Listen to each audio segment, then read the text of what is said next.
அஸ்ஸலாமுஅலைக்கும், welcome to my channel. நீங்கள் இப்போ தான் நம்மளோட சேனலை ஃபஸ்ட் டைம் பார்க்குறீங்க அப்படின்னா லைக் பண்ணி சப்ஸ்கிரைப் பண்ணிக்கோங்க.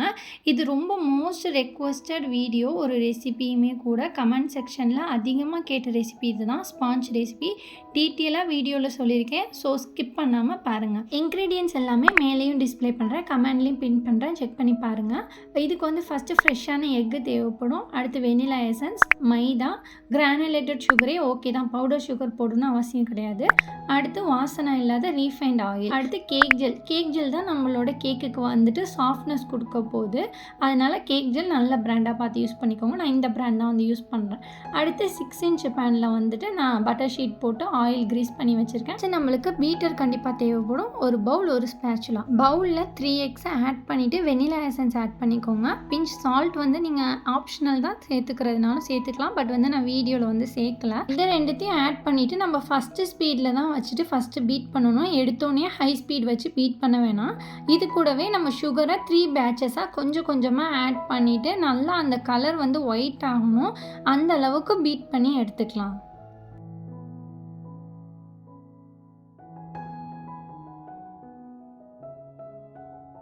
இப்போ பார்த்தீங்கன்னா தெரியும், அந்த எக்கோடைய எல்லோ கலர் எல்லாம் மாறி ஒயிட் கலராக இருக்கும். இந்த ஸ்டேஜில் வந்துட்டு நம்ம மைதாவும் அதே மாதிரி 3 பேட்சஸ் ஆட் பண்ணிக்க போகிறோம். மைதா ஆட் பண்ணதுக்கப்புறமா நம்ம ஓவர் பீட் பண்ணவே கூடாது. ஸோ ஃபஸ்ட்டு ஸ்பீட்லேயே வச்சுட்டு நீங்கள் கொஞ்சம் கொஞ்சமாக மைதாவை வந்து ஆட் பண்ணிக்கோங்க. உங்களுக்கு பீட்டர் செட் ஆகாது அப்படின்னா நீங்கள் வந்துட்டு ஹேண்ட் விஸ்க் இருக்கும் இல்லையா, அது யூஸ் பண்ணி கூட நீங்கள் மிக்ஸ் பண்ணிக்கலாம். இதையுமே நான் 3 பேட்சஸாக ஆட் பண்ணிவிட்டு ஸ்லோ ஸ்பீட்லேயே மிக்ஸ் பண்ணிக்கிறேன்.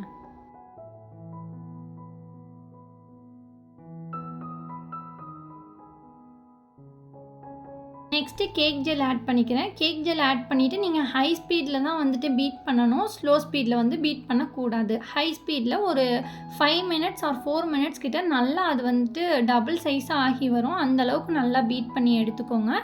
கலருமே நல்லா ஒயிட் கலரில் பியூர் ஒயிட்டில் வரும்.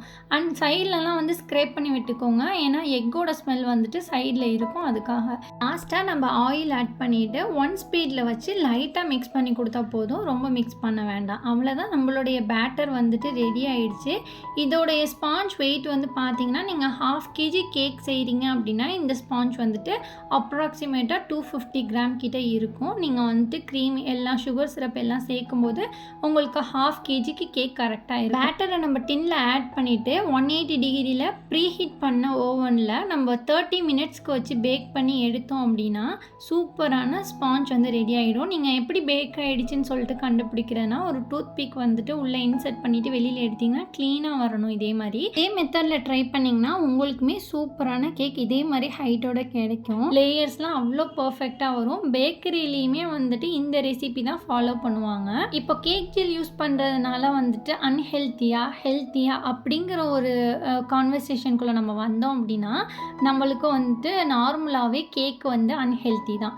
பேக்கிங் பவுடர் ஆல்சோ அது வந்து ரைசிங் ஏஜென்ட் தான். அதனால அதுவுமே யூஸ் பண்ணாலுமே நம்மளுக்கு உடம்புக்கு கெடுதல் தான். ஸோ ரெண்டுமே வந்துட்டு நம்மளுக்கு ஒரே பர்பஸ்க்காக தான் யூஸ் பண்ணுறோம். அப்படிங்கும்போது ரெண்டில் எது ஹெல்த்தி எது அன்ஹெல்த்தி அப்படிங்கிறத நம்ம வந்து பார்க்க முடியாது இல்லையா. நம்ம ஃபுல் அண்ட் ஃபுல்லி ஹெல்த்தியாக கேக் சாப்பிடணும் அப்படின்னா நம்ம க்ரீம் கேக்ஸே வந்து அவாய்ட் பண்ணிடணும். வீட் கேக், ஓட்ஸ் கேக் அந்த மாதிரி தான் நம்ம வந்து ட்ரை பண்ணணுமே தவிர இந்த கேக் வந்து அன்ஹெல்த்தி தான். ஒன்ஸ் எப்பயாவது வந்து சாப்பிட்றதுல தப்பு கிடையாது. Okay, coming to the point. இப்போ நம்மளுடைய ஸ்பாஞ்ச் பாருங்கள் எவ்வளோ சூப்பராக ஸ்பாஞ்சியாக இருக்குன்னு சொல்லிட்டு இதோடைய லேயர்ஸ் வந்து நான் கட் பண்ணி காமிக்கிறேன் பாருங்கள் எவ்வளோ பர்ஃபெக்டாக வந்திருக்குன்னு சொல்லிட்டு. இது வந்து 1/2 kgக்கு நீங்கள் 3 லேயர்ஸாகவும் கட் பண்ணிக்கலாம், அது வந்து 2 லேயர்ஸாகவுமே கட் பண்ணிக்கலாம். உங்களுக்கு இதை விட ஹைட்டான கேக் வேணும் அப்படின்னு நினச்சிங்கன்னா இதை விட சின்ன டின்னில் வந்து பேக் பண்ணிங்கன்னா கரெக்டாக இருக்கும். நீங்கள் க்ரம்ஸ் ரிமூவ் பண்ணும்போது கீழே இது மாதிரி நியூஸ் பேப்பர் போட்டுட்டிங்க அப்படின்னா க்ரம்ஸ் வந்து உங்களுடைய ஒர்க் ஸ்பேஸில் வந்துட்டு அவ்வளோக்கா கொட்டாது, நீங்கள் ஈஸியாகவே ரிமூவ் பண்ணிடலாம். இந்த வீடியோ கண்டிப்பாக எல்லாருக்கும் யூஸ்ஃபுல்லாக இருக்கும்னு நினைக்கிறேன். ஏதாவது டவுட் இருந்துச்சுன்னா கண்டிப்பாக கமெண்ட் பண்ணுங்கள். நெக்ஸ்ட் என்ன வீடியோ வேணும் அப்படிங்கிறதையும் சொல்லுங்கள். நெக்ஸ்ட் வீடியோவில் பார்க்கலாம். பாய்.